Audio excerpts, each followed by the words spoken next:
This is the largest focus group I've ever been involved in. Now, for those of you who don't understand the restaurant industry, you're in a focus group right now. The only reason I did this was because you're eating my food. How many of you are actually enjoying the food today? So that's perfect. So that's called a biased focus group study. But I'll report that up to the chairman of Panera and let him know that I had a large focus group of a couple hundred people, and there wasn't one dissenting view on our product. That video that you saw is a little bit dated now. We're getting ready to do another one, more for internal. We're up to almost 5,000 employees. We're getting ready to open our 79th and 80th cafe this year. We'll do about $3.5 to $4 million a year that we give away to our local communities and our charities. The Share the Dough program that Josh mentioned and that Patrick talked about reaches out both externally, but more importantly to me, internally. We have employees, about 60% of our employee base now contributes to the Share the Dough program. It's totally voluntary, but they can give up to $1 or whatever above that number they want to give on each paycheck. I want you to think about 60% of my employees are giving, and the average employee for me makes about $128 a week. And it's an unbelievable blessing. I was telling Bob and a couple of the guys before I got up here that just a few months ago I was in a cafe and doing a tour as I do, and Patrick, the young man up there, is my brother-in-law. He's married to my wife. He's my wife's little brother. I'm a Mormon. Just let it go. Just let it go. But we started a program giving back to the communities, but we decided we wanted to give to them. And so a few months ago, I was in a cafe, and this, as we were leaving the tour, it's a big entourage of people escorting me through the cafes, a bit of a dog and pony show. And we did this video because I can't orientate every employee anymore. So this is every employee that comes to work for us must see this video first so that they understand who we are. But this particular day, as I was leaving, the manager ran up to me and said, "Paul, you can't leave yet. There's a young lady that wants to talk to you." And I said, "Okay." And she came out from behind, didn't speak the best English, crying, thanking me. And I asked her what I had done. And she shared that through Share the Dough, she had lost her husband a few months prior, and after she lost her husband, found out she was pregnant with her second child. Her first child was only 2 years old, and she had no way. The child was diagnosed as probably going to be delivered early. It ultimately was delivered prematurely, and she didn't have any money. And she applied for a Share the Dough grant, and we granted her money. And she just wanted to thank me, but most importantly, for our generosity and the love and everything that we showed. But most importantly, she shared with me through that gift, she realized the love of Christ and ultimately accepted Christ. So that's a little bit about what we do. What I want to talk to you briefly about, and I know it's briefly, you're eating lunch and you're going to get tired in about 30 minutes. A couple of you are going to start to sleep. How many of you had turkey? Okay, let me explain something about turkey that you really don't believe. Turkey actually does not put you to sleep. Okay? That's a myth. That's not really what it does. So if some of you start to nod off in the middle of my speech, don't come up to me afterwards and go, I was really trying to pay attention, but I had a turkey sandwich. It will offend me, it will hurt me, and I will probably never speak for this church again. You have had some amazing, I looked at the people that spoke. You even had a dessert guy speak before me, which is kind of funny. You had an ice cream guy. I started my career, believe it or not, in a Coney Island. My first restaurant was a Coney Island. How many of you know what a Coney Island is? Not the place, but the hot dog. It's a hot dog, mustard, onion, chili. See, I still do it exactly the way I made it at 21 years old. I could put 12 of them on one arm.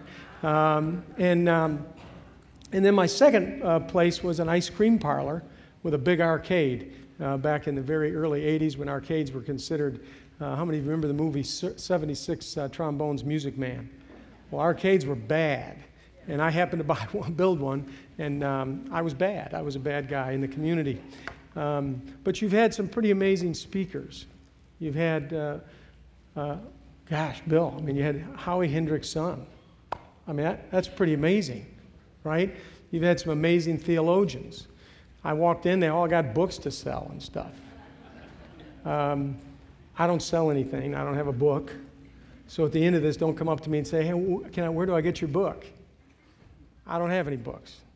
I don't feel like I got enough to say that anybody would want to read. So I figure about 40 minutes. Maybe I could do a Cliff Note version of what I do and you'd buy that. But I do follow this book. And so I'm going to ask you, if you will, just to listen to a verse that's been important in my life, because I want you to understand that what I'm going to share with you today is really a journey in the workplace of a lot of starts and stops. It's not a journey of just sort of hitting it out of the park every year.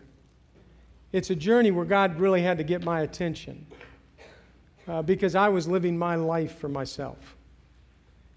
My first business was at 21 years old. It didn't go well. My second business, I was 23 years old. Didn't go much better than the first one. I thought it was going well. I had a cool little Corvette. I was single. I was living for my life.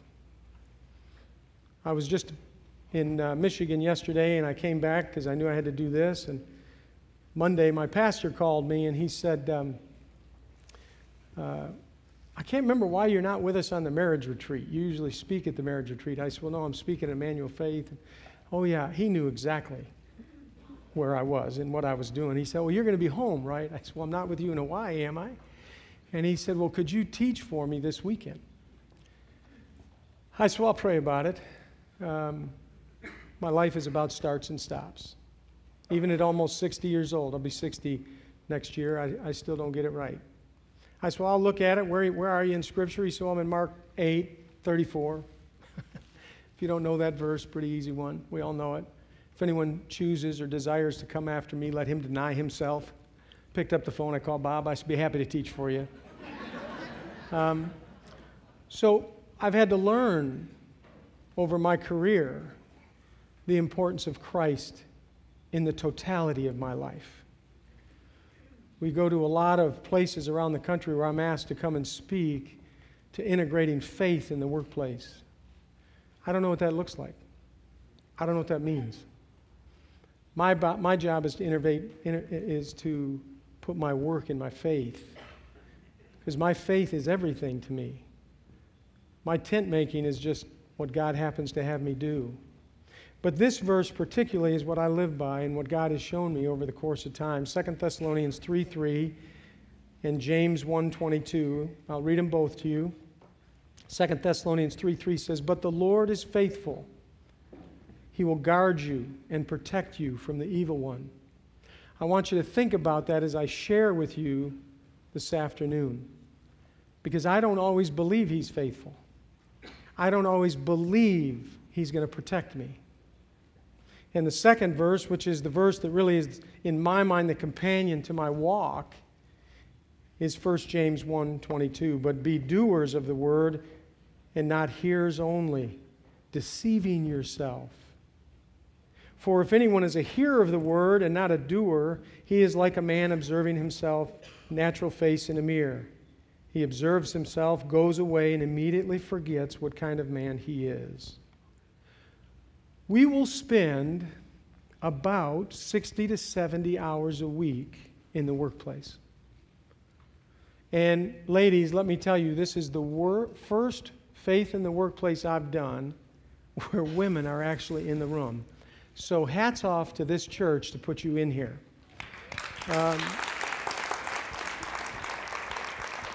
But because of necessity or because of desire or because of the culture or because of that woman who burned a bra, I'm not quite sure. But there are more Proverbs 31 women today than there have ever been in the United States. Now, that's a good thing, but it's a challenging thing for you women, because you go home and you have to do all the same things you were doing if you weren't working. And your husband sits on the couch and says, when's dinner going to be ready? But you're going to spend about 60 to 70 hours a week. If you work 40 hours, I don't know anybody that actually does. You're going to spend between 12 and 16 hours a week with your spouse. And I'm not talking about the time that you're next to her or him in bed. You're going to spend about 12 to 16 hours with your spouse. So why would we ever believe we need to understand why we got to bring God into the workplace? The greatest field for the gospel for each of us that are in the workplace is the workplace. We have been called to share the gospel in and out of every season wherever we are. Well, I had to learn this a hard way, as I said. And so what I'm going to share with you is really just a journey. Maybe it's an amplified testimony. But my journey began, as I told you, in a Coney Island and then in a ice cream parlor. I didn't listen to wisdom. I didn't listen to my brother. I didn't listen to my father. I got yoked with an unbeliever to expedite what I was trying to get done at 21 years old. I didn't listen to people. How many of us go into business or join our hearts and souls and business practices with an unbeliever and then wonder why it's not working out somewhere down the stream? We are all called to share the gospel. But those first 7 or 8 years, I was not very effective at it. It was all about me. It was all about me. And then something happened, which if you caught it on the video, in 1983. In 1982, my father died of a massive heart attack, 61 years old. My 2 older brothers, I was the baby of 6 kids. They didn't act like big brothers. For whatever reason, death does a funny thing to people. And I sort of had to step up. And just as I got things going and got things straight, I happened to be on a canoe race with my brother Mark on my brother Fred's 40th birthday. And my brother Fred was behind me with his 2 sons. My brother Mark, who was the most competitive human being I've ever known, he played for the Pittsburgh Pirates, an amazing athlete. When he got out of baseball, because he used to work for me a few hours a week, thought the restaurant business was great. He worked 3 hours a week. How in the world would you even know? But he would go home, he'd call me and say, "That was a great day." I'd say, "You got here at 11:30, it's 2 o'clock. And I was literally sleeping in the back of my Coney Island. I mean, it's got to be unbelievable. Okay. So we're in a canoe. My other brother's in a canoe with his sons, and we're paddling. And my brother Mark stops paddling. And I said, "Mark, Freddie's catching us, man. Paddle." He said, "I just want to get home." I said, "You got to paddle to get home. It's not a paradox. You got to paddle. You move forward." He turned around and he said to me, "No, I just want to get home to be with my Father in heaven." 29 years old. I was 26. I was in law school, got out of the restaurant business, got out of my Coney Island, realized everything my father had told me was right. The men that I was involved with were not healthy, they're not good for me. I was living for myself. So I decided to become a lawyer. Now figure that out. And I knew I'd be a good one because I was impressed with myself. And I figured if I'm in a criminal courtroom, man, I'll hit it. I'm the next F. Lee Bailey. I read his book. I was smarter than him. I really believed it. And as my brother turned to me and said that to me, I said, "What's the matter with you?" He said, "I'm just tired." I said, "You're 29. He said, "I've shared Christ with everybody in our family, and not one person has come to Christ. Dad died last year. You're the only one that's prayed to receive Christ, and you're the worst Christian I've ever met in my life." Nobody's ever laughed when I've actually said that before. Must be the turkey. And I said to him, and he was right. He was right. He was absolutely right. But we continued to paddle. We got home. And we got to the shore, and I said, "Mark, that's just crazy." He said, "The only reason I don't want to be in heaven with my Father is because I don't want to leave Sarah and the kids." 2 weeks to the day, 2 weeks from that Saturday, sheriff from Indiana called me to tell me that my brother, my sister-in-law, their 2-year-old baby, and the babysitter were all killed. His 2 surviving children, one was in the back of the station wagon like we all used to do, no seatbelt, just lying in the back, bounced around everywhere she could go, hanging by the tailgate, every bone in her body from her hip down busted. My little nephew, 4 years old, Adam, stuck behind the passenger seat. It actually, by God's hand, before airbags, came off so hard off the rails, but stopped at the last second, bent the plastic around Adam. He's 4 years old. His little feet didn't even go down very low. Created an absolute cocoon, saved him, didn't have one scratch on him. I asked the officer one question. Who was driving the car? Because all that mattered to me was, did my brother just commit family suicide? And by God's grace, Sarah was driving the car. Because I'd have lived the rest of my life with guilt and shame. That night, the Lord got a hold of me. I had been saved. I'd have gone to heaven if I died. But I was not living for Him. And I made a promise that night, no matter what I do, no matter where I go, no matter what you do with me, Lord, I'm yours. I'm yours. And I will do it unto the most of my ability that you give me to share the gospel, in and out every season. As circumstances would happen, I was the only one that actually, in the way the lease was worked with McDonald's at the time, they've fixed it since my brother's death, but at the time, in the legal sense of the word, how many of you are attorneys in here? Any attorneys in here? Nobody wants to admit that. I find that awful. In the legal sense of the word, any next of kin, which is always horizontal legally, could raise their hand back in 1983 and say, I want my brother's McDonald's. Sarah had 3 siblings. We had 5. Mark had 5. They were panicked. So they looked into the little pool of family members. They find me. I'm the executor of the estate. I've been to law school. And more importantly, I actually owned a Coney Island. So they offered me the restaurant. One thing led to another. They realized that was a mistake, but they put me in the program. My life was totally upside down. My first McDonald's was in Atlanta. A few years in Atlanta, I met my wife. It's another story. We don't have time. I met her on a Friday, asked her to marry me on a Tuesday, was married 4 months later.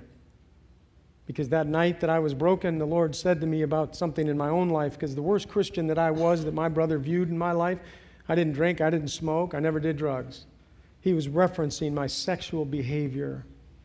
He was a virgin at marriage, married his high school sweetheart, and couldn't understand how his little brother, who idolized him, was such a pig.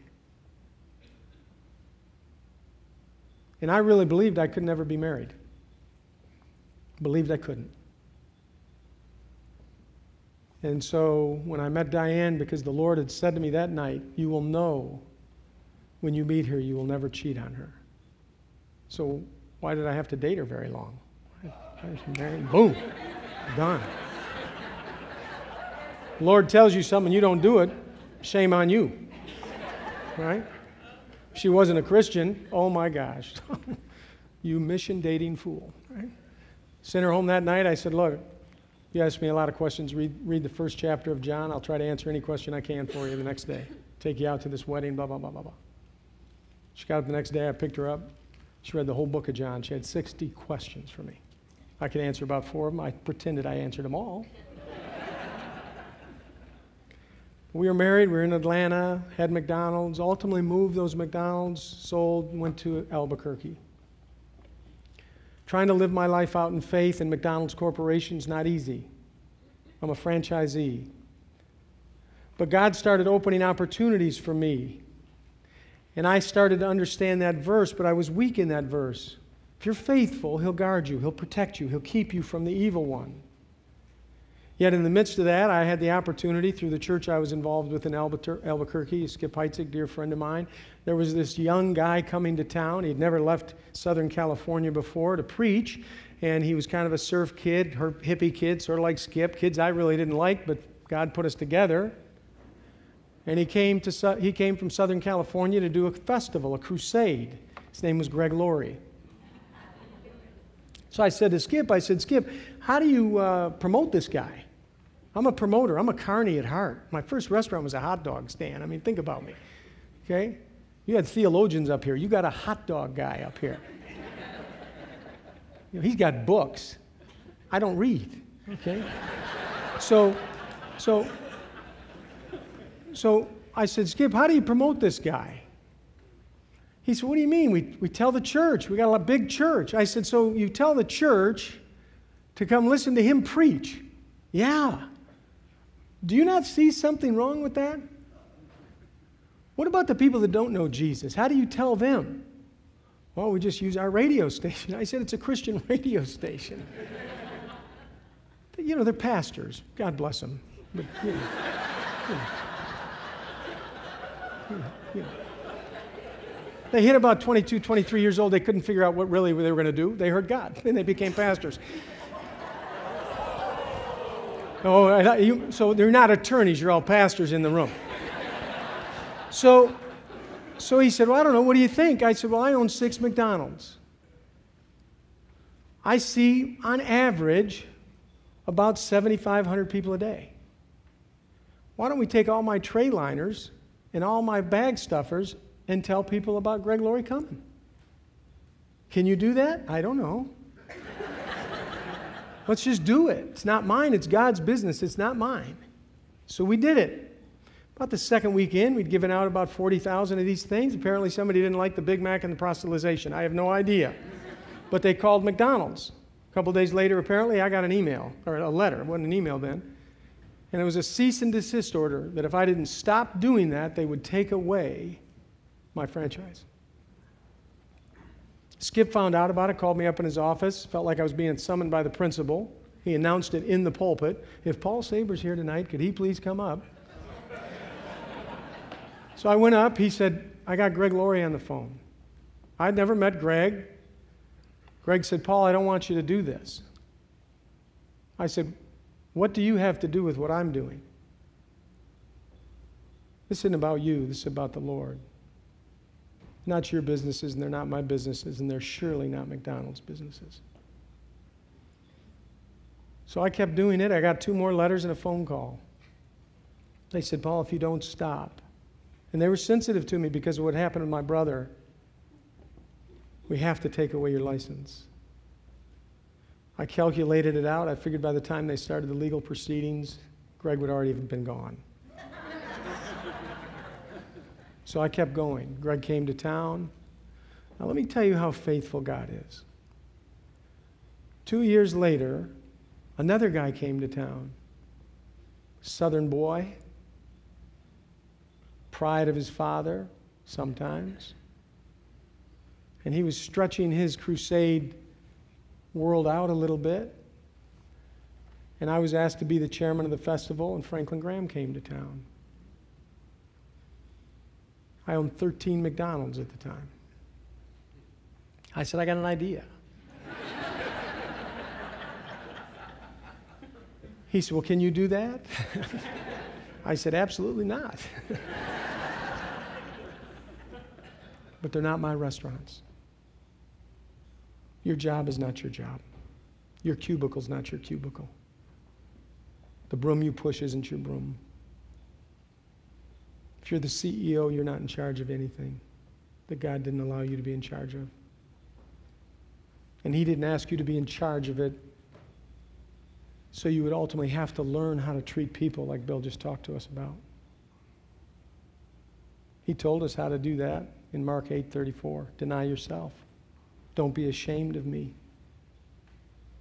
Your workplace is not your workplace, it's my place. So we passed out about 150,000 flyers in the first 2 weeks. I converted every billboard on I-40 and I-25 to see Franklin's big face up on there. Lo and behold, I got a letter. It's a different letter.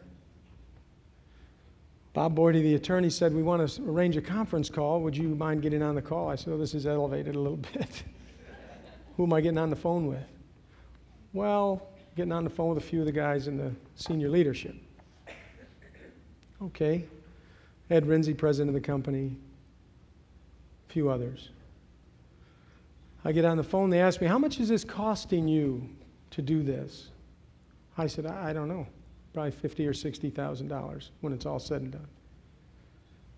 They said, we want to pay for it. How's that possible?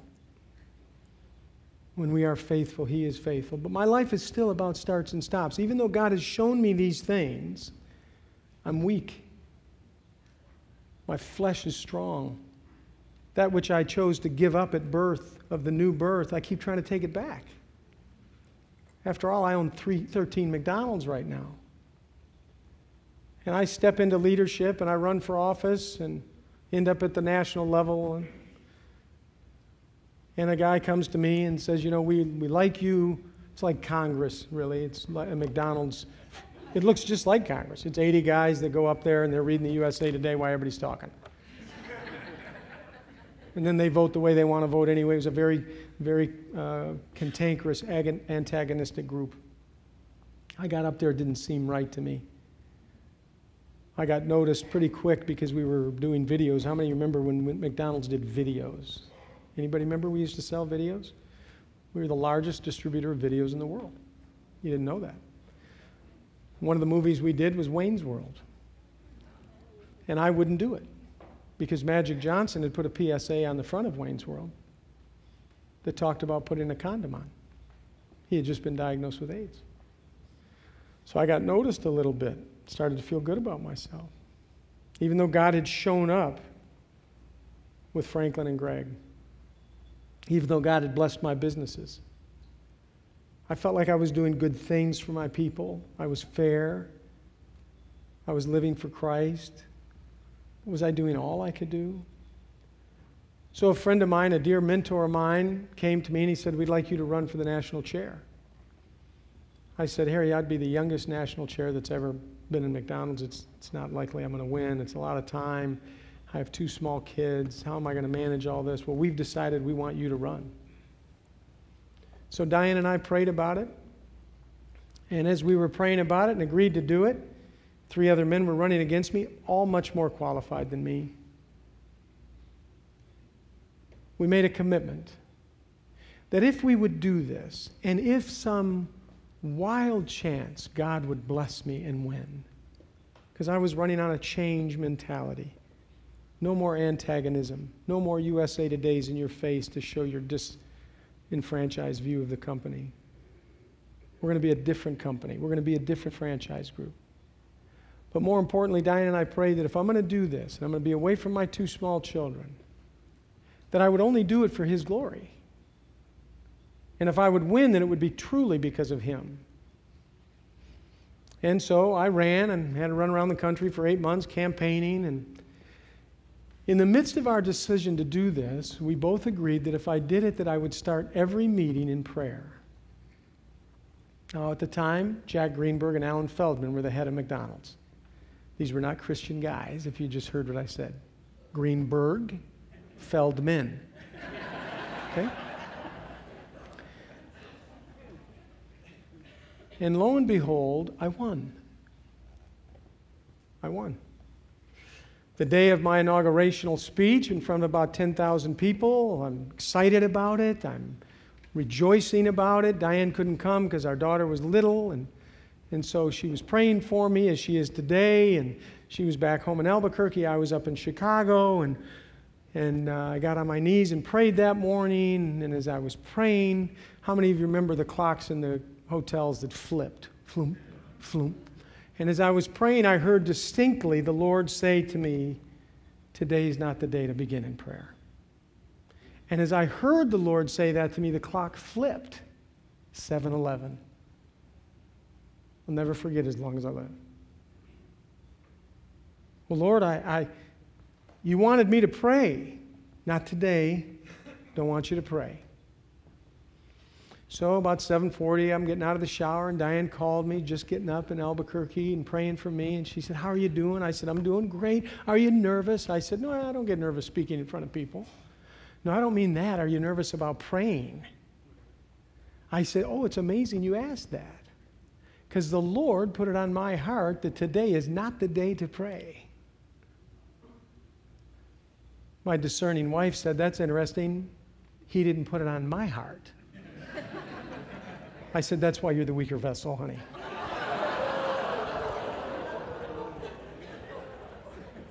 Weaker vessel with great discernment.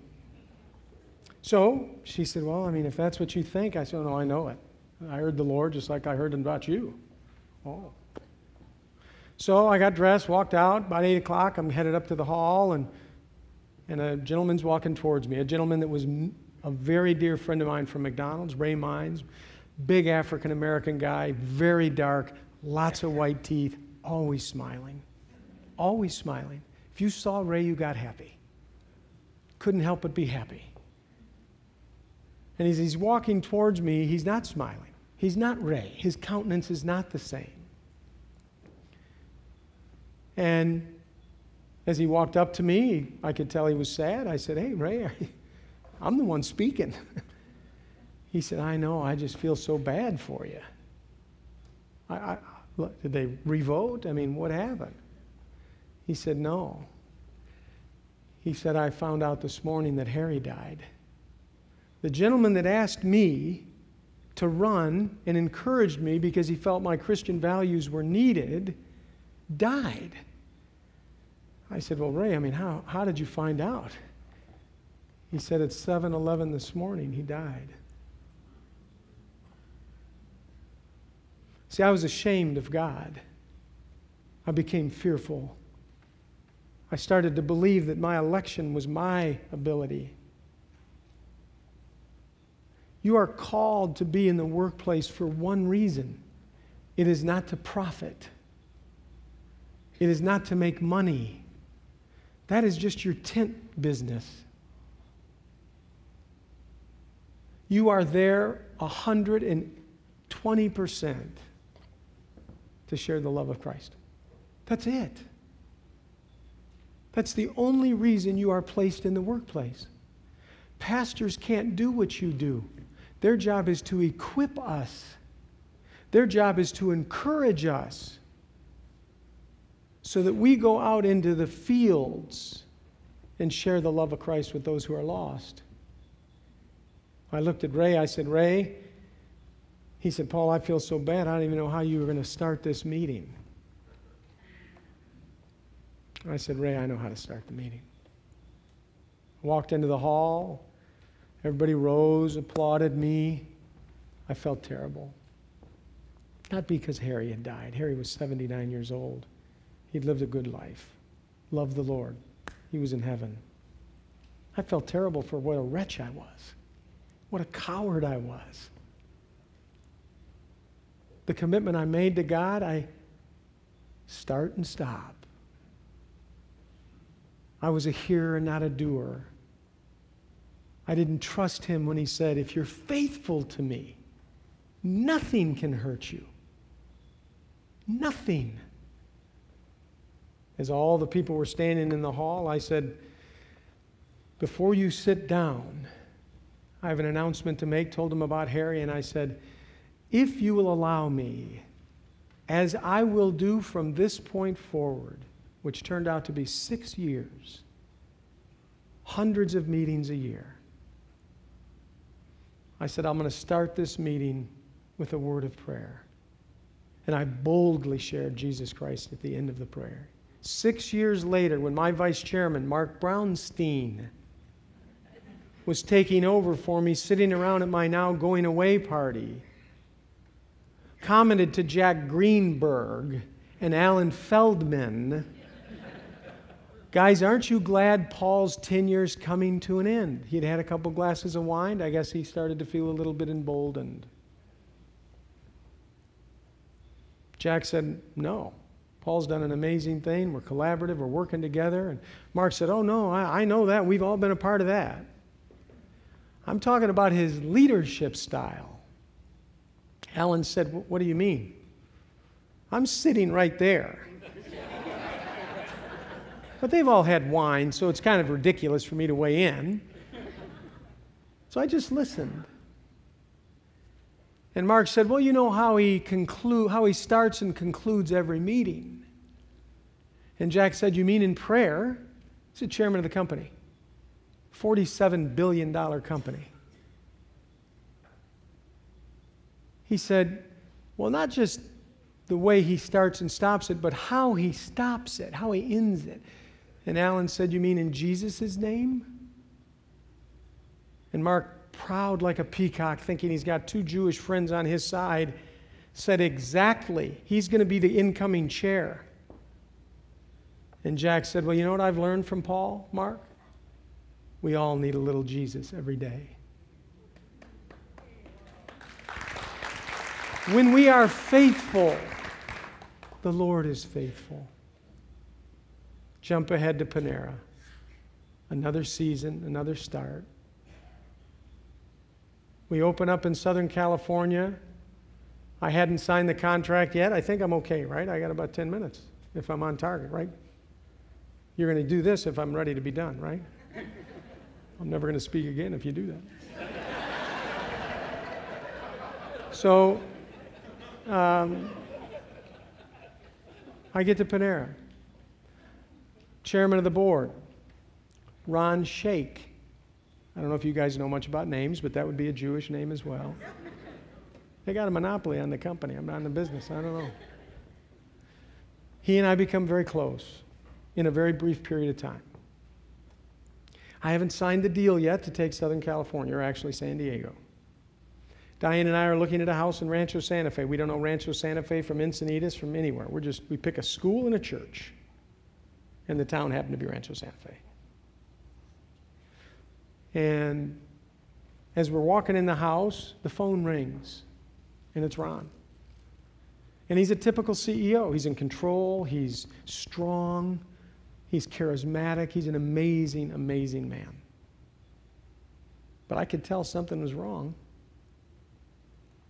So I told Diane, honey, I got to just walk through. And I walked right through the house into the backyard. Sat down on a piece of patio furniture, and he stumbled all over himself on the phone call with me. I was to sign the deal the next day, and he had to get a hold of me quickly. And as I finally said to him, Ron, what's the problem? He said, well, I'm struggling. I mean, you interviewed with all my senior leadership. Yeah?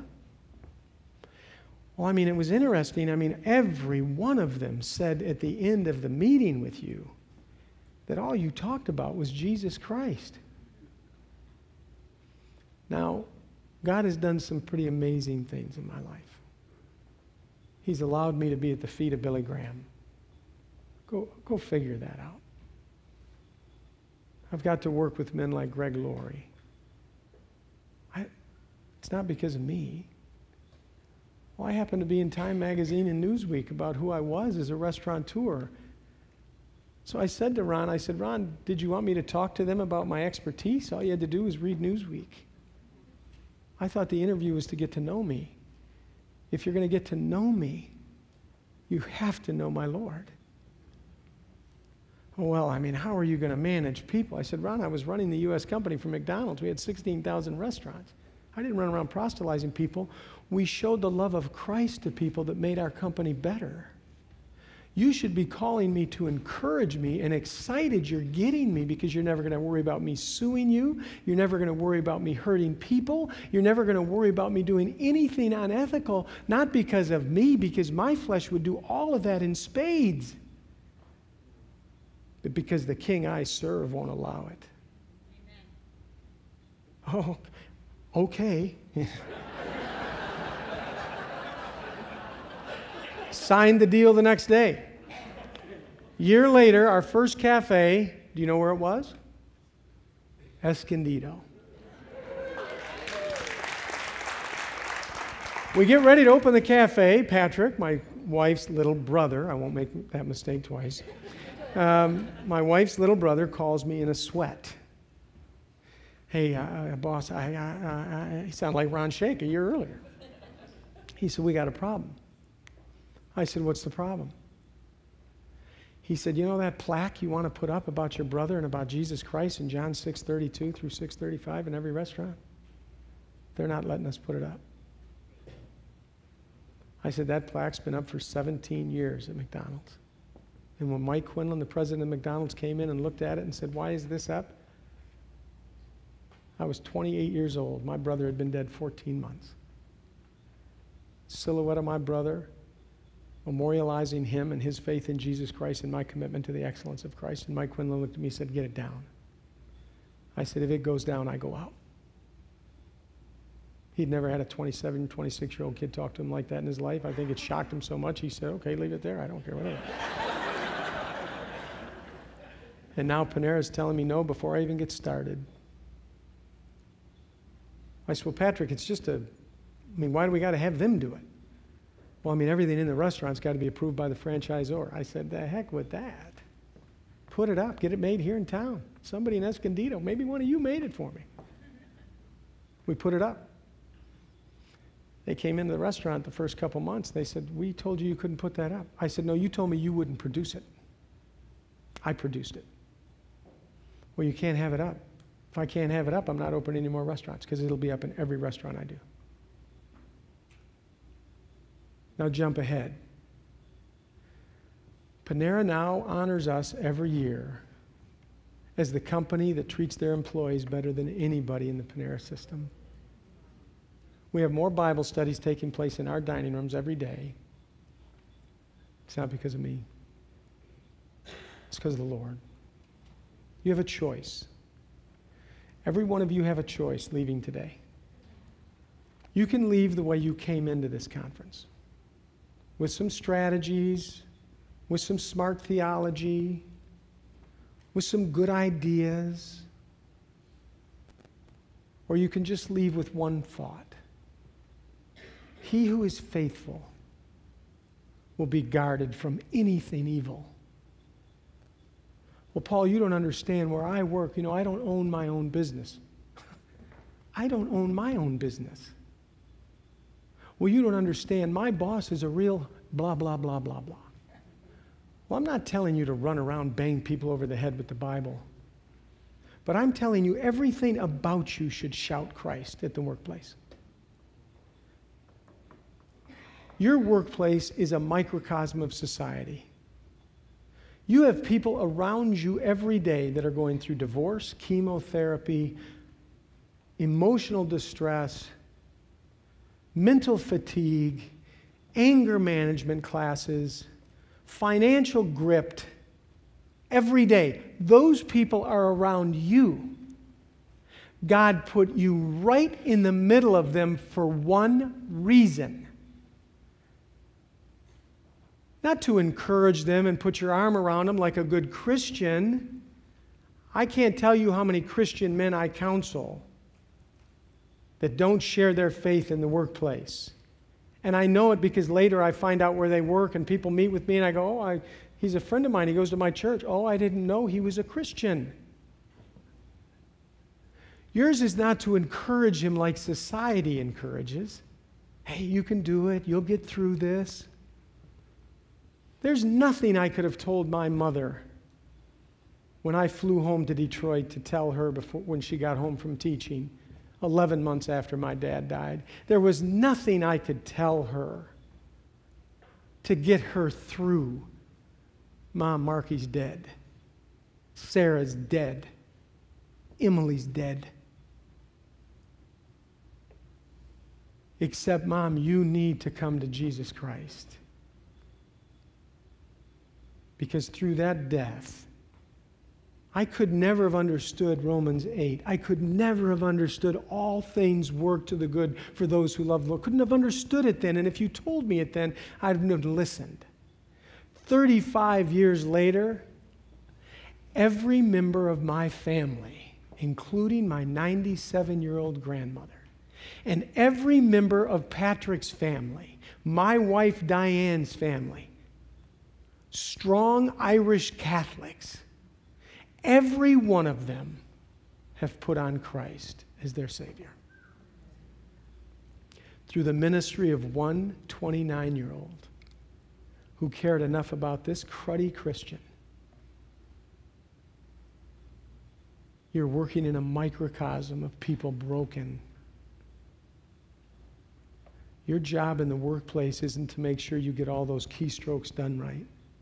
Your job in the workplace isn't to make sure budgets come in on time. That is an absolute because you're Christians. You need to do it better, smarter, work longer, harder, and show excellence like no one around you. But more importantly, you need to be a light in the middle of that dark workplace. You need to seek opportunities, not wait for them to come to you. You need to pray before you leave your home each morning. Lord, give me an opportunity today to impact so-and-so by name.